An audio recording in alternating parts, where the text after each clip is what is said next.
Hey, so Ron agreed to do this part in English so that I'm not typing and translating as we go along.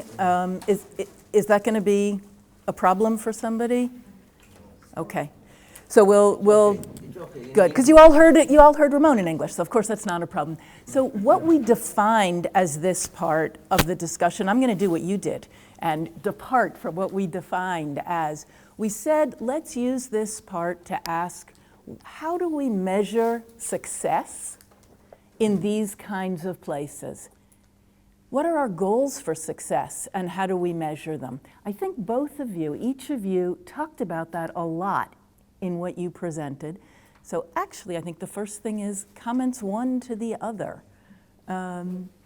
You spoke a bit about what you heard from Ramon. I tried to translate especially not only the piece about the swimming pool and the security, but also the piece about land value capture in English. The idea that if the public sector owns the site, they should be part of receiving the added value from the site after it's developed. Ramon, do you maybe want to? I think that the original idea, it might be kind of this more social democrats concept of planning, when the public is investing in infrastructure and it's creating value, and it should claim back part of its value, but for basically reinvest in infrastructure. And that's totally fine. Somehow it became, some cities stopped to do that because they refused to get those sources on revenue, and I think it's not a really good thing. Now there are some cities that are rediscovering. After that, we had all the kind of wave of new public management and privatization of cities that was just, let's sell it to the private because they will do good. And actually also it comes from, and now we are even seeing a new wave of entrepreneurialist urban development that is related to this Silicon Valley solutionism. No? It seems that a great inventor or great innovator or investor could come with the solution to all the urban problems that we have. But I think this idea of success, of the idea of maximizing value, it comes actually from acknowledging that urban policy is about managing preferences that are not the same. So there is always, do we have examples where we're doing that in Jerusalem, where we're doing the public sector land value capture? And also, Dana Itav, what do you think about putting back up Ramon's last slide with the 6 lessons, and then we can look at that and address that together for what it means in Jerusalem? I want to say first that in Israel in the 80s and the 90s, we were like privatizing everything here. Many governmental companies were sold to private owners and many assets of the public were sold. Some of them with good reason because it was not effective, but some aspects of some land uses that came to private hands in the north, also in Tel Aviv, didn't thought about the public. The entrepreneurs thought only about their value, and I think it's in terms of success, places like waterfronts or places of culture or compounds of restaurants, whatever, because we have really a big problem of land issue in Israel, and we have it's a psychological problem all over. We don't have borders until yesterday, something like that. But, and we are really tense with this thing. So I think that success in terms of as a planner, success is keeping the land, the right land in the public hands. It's a big success for us. And even though the public is a little bit asleep in the last 10 years for many reasons and in many aspects, I think that the waterfronts or places like the train station in Jerusalem, places which are very sensitive for the public, will stay like that because of those planning processes. I think this is a big connection with the projects that he explained and what we are trying to do in Valencia. Also because because we talk about failure.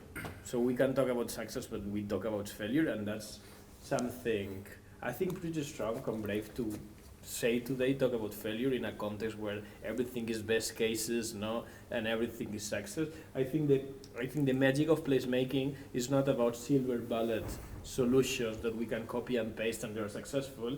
It's about things that might work or might not work, and we are learning, and you are never completely successful. So I think that that's... Sorry, I'm cutting you off there. And Ron also was very careful to say, this one didn't work, and this is what messed up within what we were doing, which is unusual, and part of why we insisted that we do this discussion tonight with you. Ramon was able to show some statistics that you chose to talk about for the success of the site, and you showed us the revenues, the rise in revenues, the not a high rise in expenses, and you showed us news media. What else do you see as measures for the success? And then I'm going to come back and ask, what are we measuring? What are we not measuring? What should we be measuring? And why does measurement matter? All of those things. So we do have all kind of financial data that we share publicly, and actually it protects us, because in pure financial terms, we are good. It's working, so that's good. So I will use a different hat if I talk to the finance minister that sits on our board, by the way, than if I talk to a neighborhood association, because the finance minister want us to do business and the other have another needs as well. I think luckily enough, and as economists, we need more economists for the good, I guess, or however you call it, because we are fundamentally right. So those place-making, place-based developments make economic sense, generate economic activity, and I insist in the concept anchored, that won't go to another place immediately, that it's related to the assets of a place, which means employee, talent, and so on, and they are not dependent on tax benefits or subsidies. They are there because there is business, there is consciousness, and so on, and that makes economic sense. So we solve the financial data, number of votes, revenue of votes, blah, blah, blah, all is shared. Then we have sensors, obviously, so I could use the hat of the smart cities and tell you about the smart crosswalk and all the sensors that we have and all the solar panels and all those devices that politicians love, I don't know why. But obviously we have that as well, and then we use a lot of qualitative data, so I see inclusion is a never-ending goal, so we try to segment the kind of users that we have, so we realize, okay, that's basically upper middle class, mid-aged families that come to enjoy the waterfront. We need to work with different communities, so with specific project for the kids in risk of exclusion in the neighborhood, specific project with the Roma kids, specific project on the skaters, and we want to expand the diversity of the actors that we have. And then we do the same in terms of business. It's not just offices and corporates and that's it. We want to build an ecosystem. An ecosystem, per definition, is a system of diverse species. So we are measuring that on the type of economic activity that you have, and we also are measuring now the economic impact of the waterfront, which is the GDP, which is the value that we're creating. But that's good because it's a good news headline. So we would say, oh, La Marina is, I don't know, 500 million euros of GDP a year, whatever, and it will be in the news, and the mayor will be really happy. But the important thing is we are measuring, is actually creating a good quality public space. Is people more productive? Are they happier? Are they actually enjoying the public assets? Do they mingle? And I just give you another indicator. We found that 38% of the people that come La Marina is part of an unexpected encounter. They talk to someone they didn't know. 38%. That's amazing. Huge. That's huge. How do you measure that? Questionnaire. You say, did you ever meet somebody you didn't know? Exactly. Okay. So What are you doing that makes that happen? I don't know, there is music, there is fun. If you go rowing and you go sailing or you just rent a paddle, so you have to engage in a meaningful conversation. It's not only, I want a coffee, how much it is. No, it needs a bit more of engagement. I love that as a measure, engaging in an interesting conversation with someone you didn't know before. One more question back to here, and then we'll open it up. What are we measuring? Well, the average Israeli is measuring the quality of the restaurants. And how the quality of restaurants. And so it's an urban project like 200 millions, and if the restaurant is closed, so it's a bad project, and if it's full, it's a good project. But we are not so well integrated as you in terms of data and economic values. We did some we checked some all kinds of things in Tel Aviv port with about like 5,000 jobs that we added to the city, and the income for the city was very big because of the taxes, And the most important thing, which is not really, you cannot find it a lot in Israel, that this project was self-contained. And today, it's like one of the best companies owned by Tel Aviv municipality. The Tel Aviv city get like 50 million shekels or 40 million shekels a year revenue from this project, which is an economic project. In Jaffa, the crime rate was declining like 30%. And in Jaffa and in Jerusalem, I think one of the measures that are very important is the emotional feeling and the identity of people to the place and to their city, which was somehow confused, or maybe I say in a conflict. And people, both places, I think, it's like a very important event for the city, for the place, for the community, which is a different measure. I'm sure that also in Jerusalem, I'm sure that it has a lot of potential, more potential, and still it has a lot of influence in terms of economic values, even though it's a small project. It's not as big as Valencia or even Tel Aviv port. But both places, as I said before, the political issue and the community issue is, I think this is the measure for those places. So what I'm hearing, we always hear what we want to hear. You can tell somebody who trains elephants about fleas and they'll hear about training elephants. So what I'm hearing is we need more urban sociologists who are out there figuring out how to measure, how to quantify, and also starting from the kinds of goals that I think we all ascribe to, but we don't always put them out. And that one was a beautiful example. Another beautiful example, I think, was this issue of when you do a tender. If you could just go over that one again, what you ask businesses to contribute. So your tender isn't just for who's going to give you the most money. It's slightly different than land value capturing, because we are basically saying, okay, we admit that we cannot, I don't know, sell ice cream. The public sector shouldn't sell ice cream. That's something that we could go into a discussion about that, no? But I think it doesn't make much sense that the municipality sells ice cream. But what it makes sense is say, okay, I rent you this place, and I think that the amount of rent that we need to get is that, no? Because if we get less paid, it's a hidden subsidy. Right. So we shouldn't transfer money to the private sector. But then I want to ask you to do better, and I'm going to help you to do better. So we, for instance, train the restaurant owners. We make sure that the restaurant owners buy the fresh fish from the local fishermen. It's a win-win situation. We promote that. We do a food festival. We do specific events like the cooking on board regatta. So the fisherman gives us some fish or seafood that nobody knows on the competition, and then people has to go to the sea in their boats, cook that meal, and then come back. And it's just super nice, and it's nice communication. No? But they say, okay, ice cream shops, but I wanna the ice cream to be organic, to buy the fresh fruit from the local orchards, to have seasonal ice cream. I want seasonal ice cream, and you can teach the kids which kind of flavors you can have in every season, and be a bit sustainable and install a solar panel. It's something that probably won't undermine the business. Kind of the contrary, because we help the business with communication, with events to do better. But we will help this business also to maximize public value. It's about that. It's about helping them to make better business that has a wider positive externalities on the rest of the economy and society.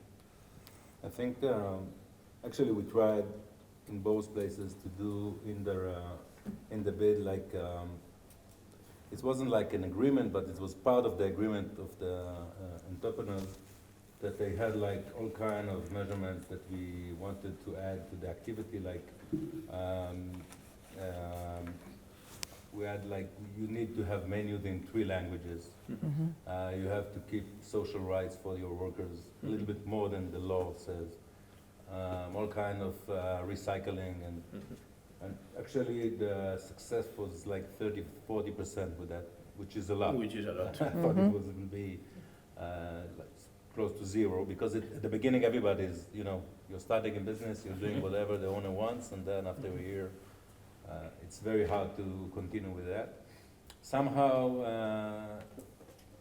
those businesses believed that the place really owned, they really owned the place. They felt like partners because, first of all, they put a lot of money in that. So they understood that. But the real thing is to say maybe that it's a good place, a good sense of place is starting from the roots, from the public, from entrepreneurs in the streets, not in places like ports or train stations. Yeah. This is like a little bit artificial. So when you come to places like that, you have to make the reality that feels like it's original, feel the authentic, which is 90% fake. So people understand that and try to do a lot of things with the management or the... Yes and no. I mean, when you're on a port and you're doing water-based activities, fish restaurants, sailing and boats, that's authentic. That's authentic. When you're in a former train station and all it is a backdrop, a scenic backdrop, and there's no trains there, then you're on the inauthentic. But when you're in a port and you have like a shoe shop, it's a problem. But the fishermen, also in Israel, we did like a lot of activities with the fishermen, and it was very successful because it's the best thing to do is to sell fish from the boats. But we have here a regulation with the Ministry of Health that I almost find myself in jail after the second event. So it's a huge problem in Israel, all those things. But you're totally right with the local economy. In Jaffa, it was very, we put in the bid that we have like 10% advantage to local businesses. And it was very... Wow. Yeah, it was like barely legal, but we went with that, and at the end, like from 6 bids, like 4 bids were from local businesses, and all of them failed because they didn't sign in the right place in the agreement.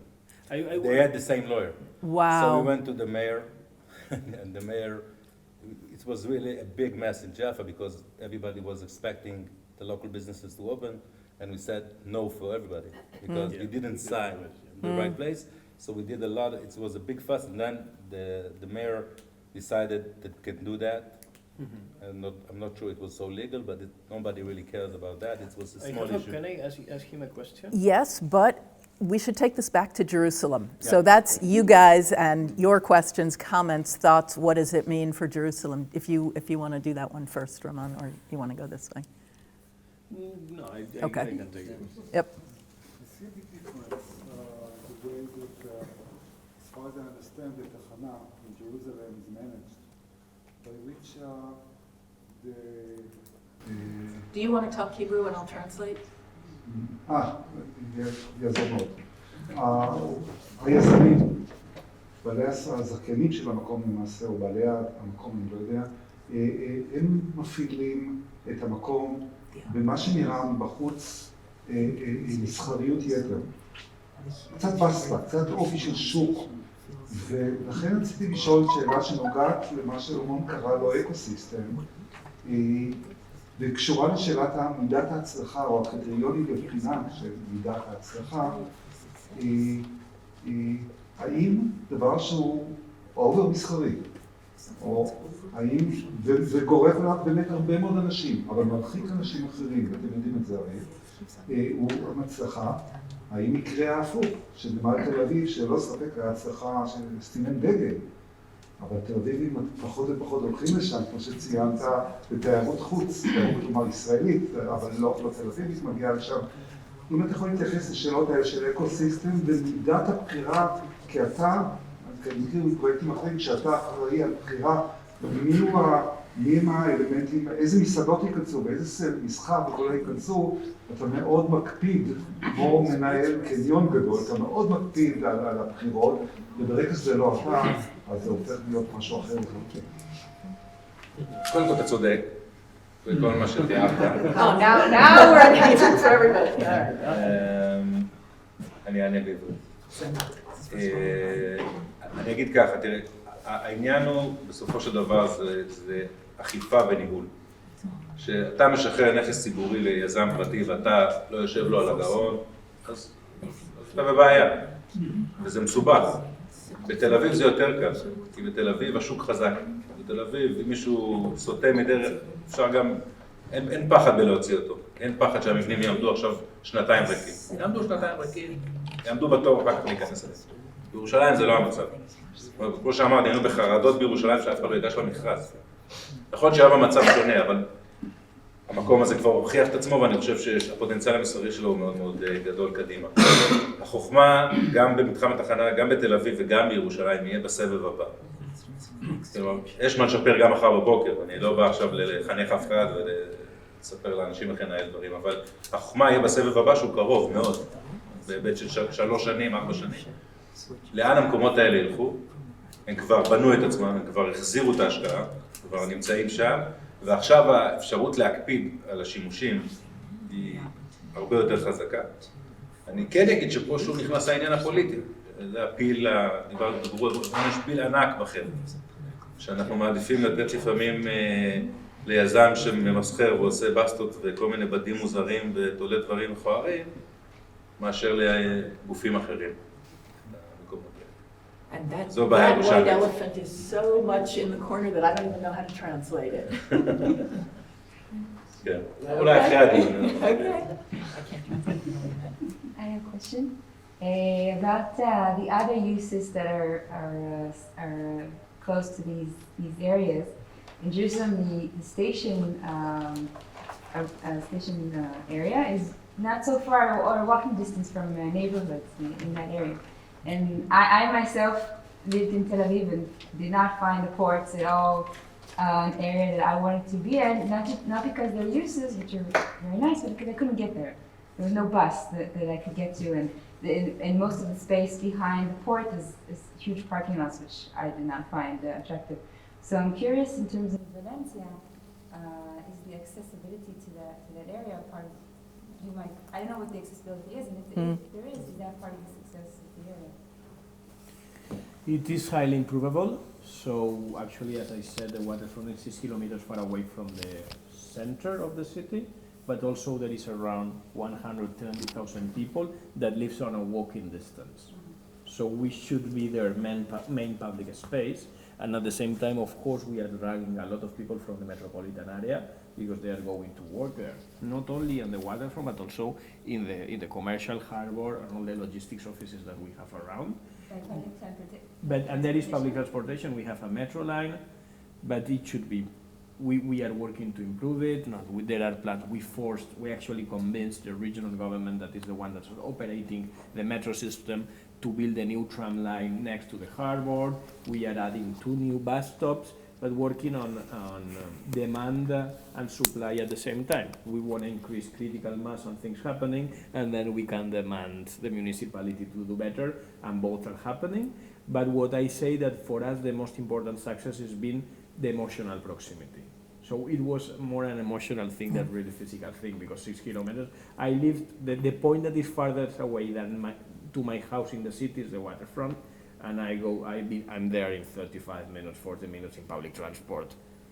And I can't be there in 20 minutes in car, but I decide not to have a car, but for 35 minutes still okay, I can read, but if you are forced to. So sometimes it's more the emotional thing, and because of that, we work a lot in uses and programming that are diverse. And linking that to the other question, and that's really maybe, I think we have to learn something from shopping malls as well.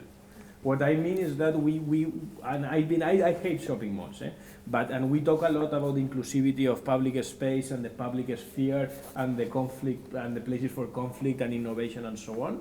But at the very end, most of the projects that are the classic place-making projects, from urban gardening to culture in public space, unfortunately, is the same kind of people that go. But then sometimes shopping malls are much more diverse than any of those projects. Yeah. And especially in places where there is lack of safety, or there, I remember like talking to the LGTB community in Porto Alegre in Brazil, that they were really threatened by the new, what happened, like what's happening in Brazil. They were refugees on the shopping mall, they felt safe, no? So how can we bring really that interesting. to public space, fun, safety, being welcoming, at the same time keeping the main virtues of public space. And that's what helps us to break this emotional distance as well.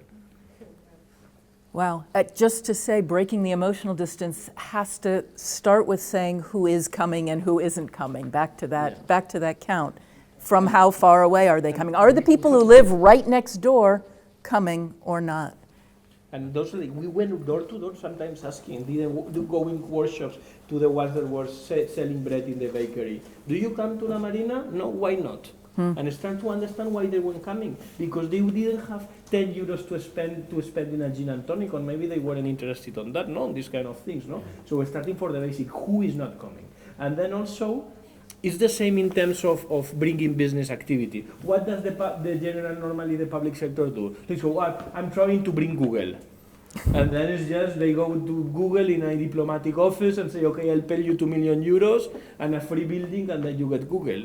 Nonsense. They will leave at a certain point, no? So let's start with the one that is close, the local entrepreneur, the local neighbor. And then the tourists, obviously, if you will go to Valencia, you will go to La Marina, not only because I tell the beautiful story, because there are things happening and the locals are there. With investment happens exactly the same. Yep. Ofer, and then, no, you had your hand up way from the beginning. Go ahead. I want to ask you, is there a small grocery store owned by a family of immigrants in the marina? There is not yet. Okay, so Turn see, this off. that's to me the test of whether it's really open to the neighborhood or not. But there is a fantastic surfing shop that is owned by a family of migrants, by the way. But the surfing shop can probably afford the rent. A grocery store, a small mom and pop grocery store probably cannot They don't exist anymore. Yeah, no, and there is one thing moreover, They is just that don't exist anymore. It's a dream. of course there are a lot of things They to do. First of all, they do, but I would ask you also about an economic model for rent. Like, do you set a specific rent, or is it like a percentage rent to give incentive to people to come? Sometimes both. So we start from renting from days. So we do, for instance, food market where there were a lot of local smaller entrepreneurs applying short term to say, okay, I wanna be 6 weeks there. We actually really need a grocery store because there is people sleeping on boats, and we are trying to do, and then just public policy as well. We do specific rent for that they could afford. Normally, a shorter rent, like 1 month, is just a rent that we fix, and it's not really high, honestly. There are not big chains or just small-scale entrepreneurs, especially related with all the water sport that we have. And then with longer-term rents, we do have variable income depending on the revenue. Because if they do great because we are working and doing great, we should get some part of that. And then obviously, like the grocery store is a fantastic example because we are not still there, but on the one hand we need it because they need to buy food, and the other hand would be diversify and so on. So we need to work specifically where, in which rent would we the tendership. Because to finish with that and link with the thing that you were saying, that was my question as well, we have problems with tendership as well. And for me there are two issues. That there are specific entrepreneurs that they are really used to deal with public sector. And they are normally not the best ones. They are not, but they have good lawyers that know how to write public tendership. Right. And that happens both for renting than for offering services. The day that I started working, I realized, like, gardening. Okay, we have a contract with a gardening company. How many gardeners are in the contract? 6. Okay, I'll go to the streets. How many are? 4. Nobody was going there to count how many gardeners. They were just taking out from public money 20% of the, and they work like that. They are companies that work like that. They are scams, so we have to make sure of that. And then we have to give the tools or make it simplified for the family owner's grocery store to be able to write the application, because if not, it won't be impossible, no? So that's a big duty, and we think bureaucracy, of course, is difficult, because we are in a not because situation. It's always a not because situation. There's always a because, and we have to switch it to what if. So if this and this and this happens, then it will be possible. I promise it's not an easy thing to do, but at least we are recognizing that, and that's a big step. Yeah. I want to add something about it, because it's really an impossible mission with public assets with tenders. You want to bring this special business to the port or to the train station, whatever, and then you publish a tender. Like in Tel Aviv port, we had like 80 tenders and 60 were cancelled because nobody applied. And we were very happy, because every time that were canceled, then we can do negotiation about the space, which is easier. You can talk with a person, you can do something. The best businesses there was like, came in, you know, the yoga school in Tel Aviv Port. We gave it for free for 3 years. Just come. Today they are paying. I remember the jazz club in Tel Aviv Port came. They want to do like a reversal studio, and I said, open a jazz club. They said they had a jazz club 20 years ago. Yeah, Excellent. But here it's different. I've- Here you have one guy who took it because he thinks he's gonna build 32-story towers there. I'll continue to hear, but I just want to say that I published a bid, a tender months after for a jazz club, and only one participant. So it's like it's bureaucracy, but in Jerusalem and also in Tel Aviv train station, the same Same guy. the same guy, I know. the same guy, which has a lot of disadvantages, a lot, and we spoke about that, but he did it.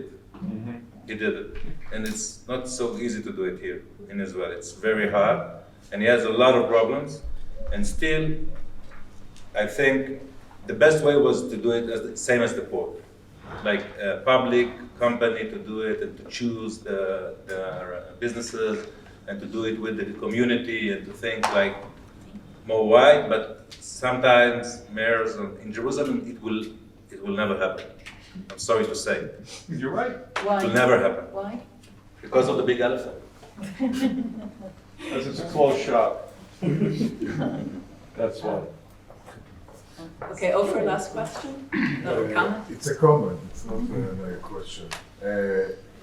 I've been to Valencia 3 times, okay, as a tour guide with people.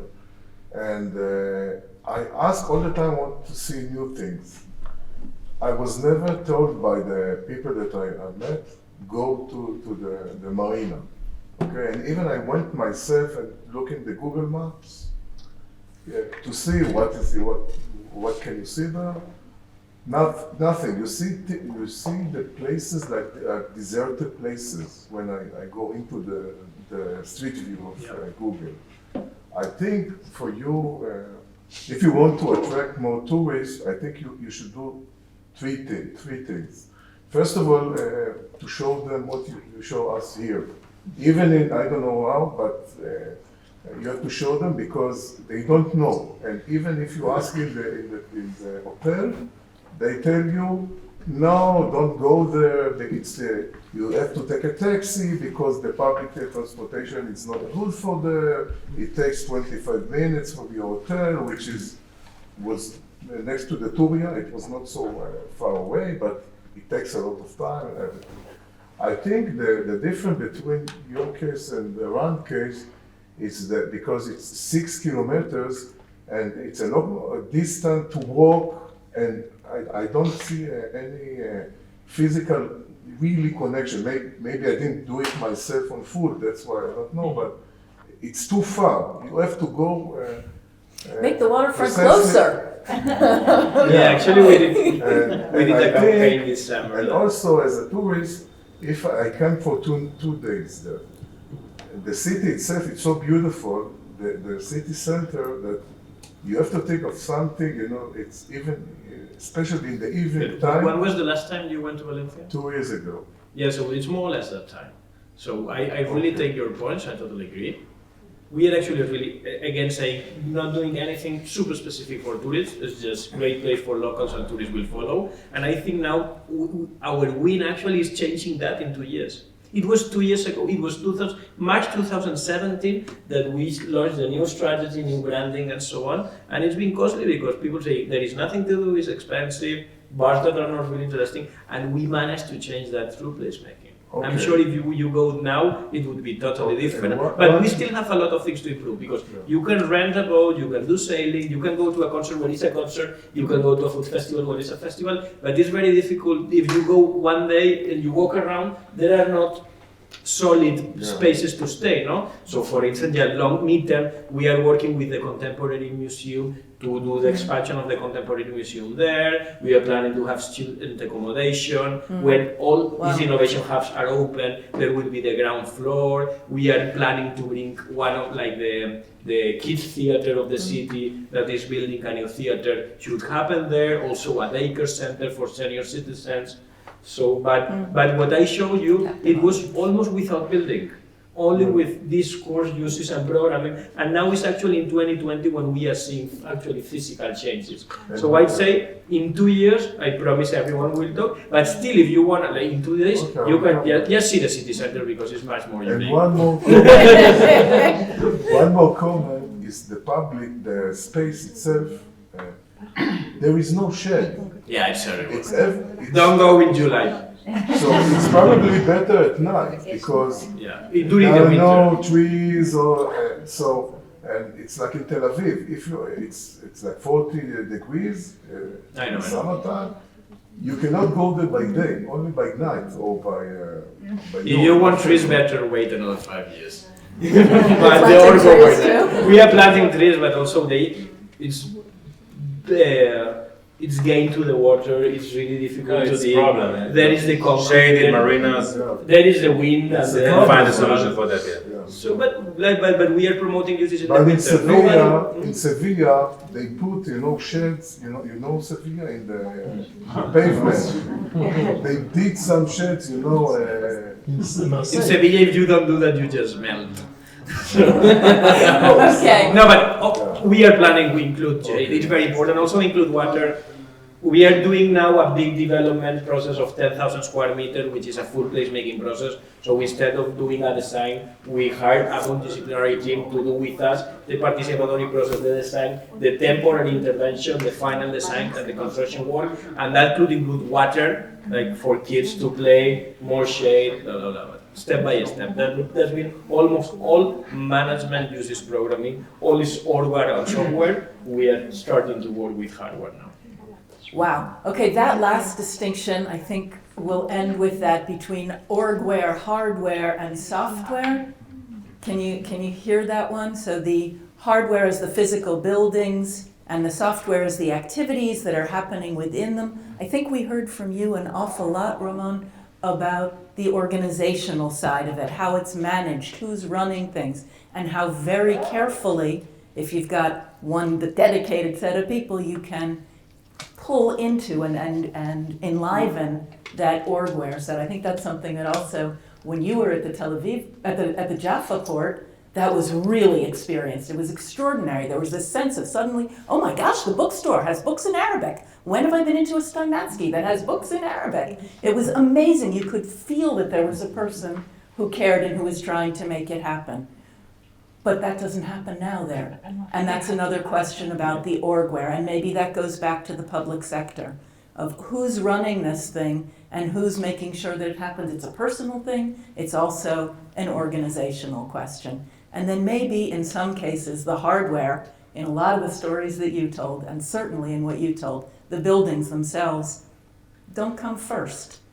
They come maybe even last or later. And I think maybe that's the strongest lesson that we can take from what you're showing us tonight, both of you, about a placemaking approach to development. We start with the place. We start with what's going on in the place, and that hardware piece maybe comes in towards the end. Thanks, everyone.